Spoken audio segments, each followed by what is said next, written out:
Today I'm playing with soldering flux paste for rework. I got a little rework station going here, and I got a instrument cluster. And this instrument cluster is dead, so there's no harm in me, breaking it anymore. But I'm going to test out this stuff and see if I can't reflood the solder using a heat gun. So let's see how that goes. So the great people at Google told me that I should have my heat gun temperature at about 351 degrees to do this. So the great people at Google, versus me looking up how to do this, and Google AI just kind of tells you, if you ask the right questions, says that I should put this flux all over these little solder joints. I'm going to do a couple right here. They were the grayest, ugliest ones on the board. Might have been the ones causing the problems. I don't really know. But now, I'm going to heat the flux using the heat gun. I think that's how this is done. Hold on. Hopefully I got a good angle for the camera. So this stuff's going to get hot. And I'm assuming, yeah, it looks like the solder is starting to react to that as well. I don't see the solder in my hand doing anything yet.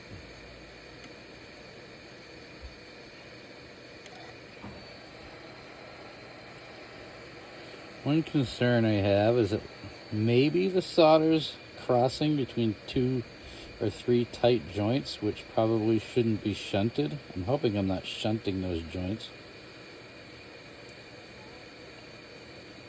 But I'm not getting the solder to melt. Not the solder that I'm working here. Let me just put this solder right against the gun. At what point does this start to melt? I might have to go back to Google and see what I'm doing wrong. All right, a little more research. That's all I can do. Nothing has seemed to work yet with the heat gun idea. So I just using the soldering iron. I'm at 662 degrees. Maybe I'm right there. I don't know. But I just tap these things and it seems like they flood well. Looks like everything's staying together. Let me try these. This is 4 connections that are kind of apart from each other. It says to introduce new solder to this equation. So I'm going to try that. And I don't want solder to get anywhere it's not supposed to go, especially if the connections are very close to each other. If they're very close to each other, I could be doing more harm than good. I could be shunting circuits. We don't want to shunt any circuits.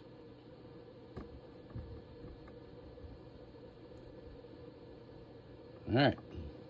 No?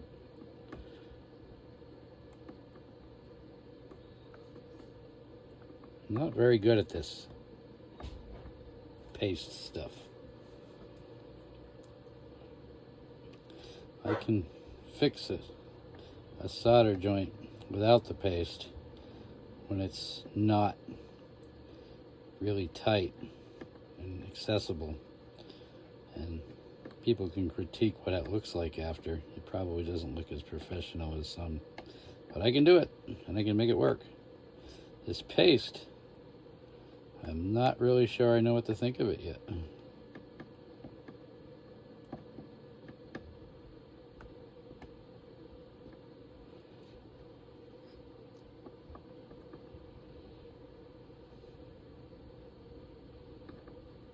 I might have to make myself a little test board so I can make sure that what I'm doing works, because I'm really not going to know if any of this works. This thing is pretty messed up.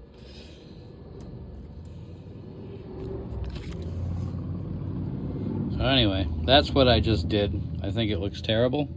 Maybe it'll work. I might have to really practice with this. These 3 spots, which I suspect were the bad ones, like I touch them, I can touch them, and they got hot. The liquid got shiny again. Maybe that's the fix for this thing. Who knows? I'll experiment with that. But that's what I'm doing. I'm testing solder flux paste on an instrument cluster, and we'll see how that goes. Thanks for watching.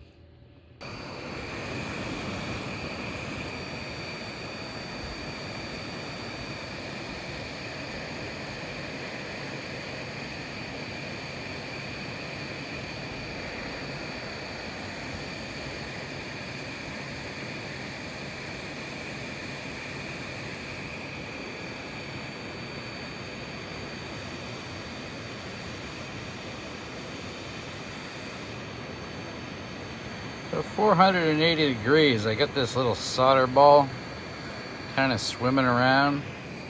I was really hoping it would just like gravitate towards the joint that I wanted more to it. But I don't know, could be that I have two different types of solder. That could be a thing. But the two are just not kind of forming as one. And I'm pushing it at 480 degrees.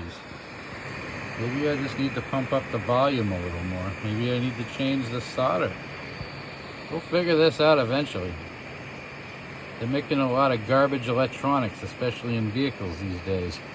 And the only way to be able to get around that is to be able to figure this stuff out. So let's do it. 501 degrees.